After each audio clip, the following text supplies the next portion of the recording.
বন্ধুরা, সে আপনার সারা বাংলাদেশে যে আপনার আলোচিত সে আসিয়া, সেই মানে আসিয়ার সে কবরস্থানে আজকে চলে আসছি। আপনাদেরকে কবরস্থানটা দেখার জন্য মূলত সেখানে আজকে চলে আসছি। আপনারা দেখতেই পাচ্ছেন সোনাইমুড়ি সম্মিলিত ঈদগাহ ও গুরুস্থান ময়দান।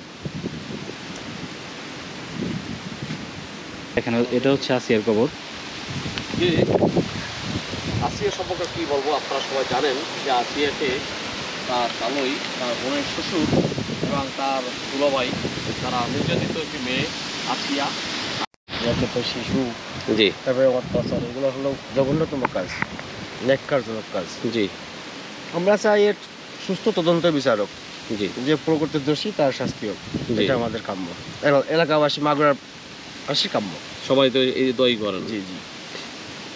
আচ্ছা, তো দেখুন একটু দেখেন খবর। হ্যাঁ, বাইকে মাগুরা থেকে হ্যাঁ, আসছেন? জি মাগুরা থেকে আসছি। মানে আপনি দোয়া করার জন্য না? দোয়া করার জন্য আসছি। আপনি জানা গেছিলেন? জানা যায় উপস্থিত হতে পারিনি বলেই দোয়া করার জন্য আসছি।